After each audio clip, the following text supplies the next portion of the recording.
क्या आप सोच सकते हैं कि कोई इंसान 6 महीने तक लगातार सोता रहे और फिर सिर्फ कुछ दिन तक के लिए जागे? क्या ये सच में संभव है या ये सिर्फ एक कहानी है? रामायण में रावण का भाई कुंभकर्ण अपने लंबे सोने के लिए जाना जाता है, लेकिन क्या आपको पता है कि उसे ये वरदान कैसे मिला था? क्या उसने खुद ऐसा वरदान मांगा था या उसके साथ कुछ ऐसा हुआ जिसने उसकी पूरी जिंदगी बदल दी?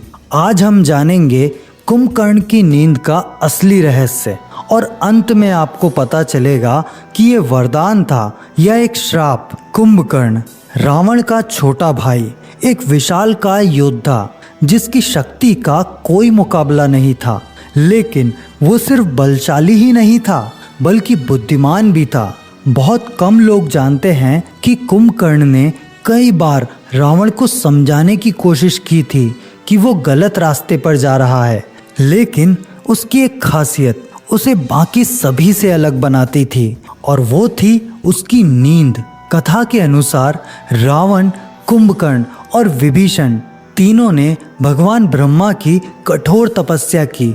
उनकी तपस्या से प्रसन्न होकर ब्रह्मा जी ने उन्हें वरदान मांगने का अवसर दिया। रावण ने मांगा अमरता जैसी शक्ति, विभीषण ने मांगा धर्म का साथ। अब बारी थी कुंभकर्ण की, लेकिन यहीं पर हुआ इस कहानी का सबसे बड़ा ट्विस्ट।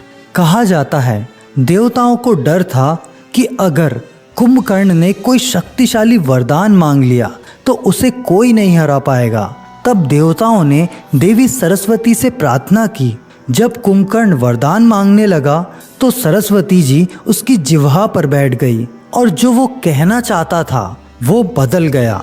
वो मांगना चाहता था इंद्रासन, लेकिन उसके मुंह से निकला निद्रासन, यानी शक्ति के स्थान पर नींद का वरदान। और यही उसकी जिंदगी का सबसे बड़ा मोड़ बन गया।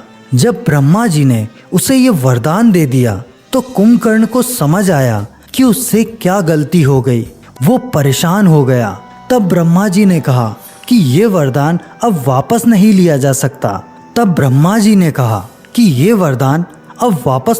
जा सकता। लेकिन उन्होंने इसमें थोड़ा बदलाव किया कि कुंभकर्ण 6 महीने तक सोएगा और फिर कुछ समय के लिए जागेगा। यानी ये पूरी तरह वरदान नहीं था बल्कि एक तरह का श्राप बन गया, क्योंकि इतनी शक्ति होने के बावजूद वो इसका उपयोग नहीं कर सकता था। अब सबसे बड़ा सवाल, क्या ये घटना सच में हुई थी? असल में ये कथा मुख्य रूप से रामायण की बाद की परंपराओं और लोक कथाओं में मिलती है। वाल्मीकि रामायण में इस घटना का विस्तृत वर्णन नहीं मिलता, लेकिन इसका अर्थ बहुत गहरा है। गलत समय पर लिया गया निर्णय पूरी जिंदगी बदल सकता है और कभी कभी जो हमें वरदान लगता है वो असल में श्राप भी हो सकता है। कुंभकर्ण की कहानी हमें यही सिखाती है कि शक्ति से ज्यादा जरूरी है सही समझ और सही निर्णय। तो अब आप समझ गए होंगे कि कुंभकर्ण को 6 महीने सोने का वरदान कैसे मिला और वो वरदान था या श्राप। आपका क्या मानना है? क्या ये उसकी गलती थी या उसकी किस्मत? कमेंट में ज़रूर बताइए। अगर आपको ऐसी ही रहस्यमयी और ज्ञानवर्धक वीडियो पसंद है तो वीडियो को लाइक ज़रूर करें और चैनल को सब्सक्राइब ज़रूर करें। जय श्री राम।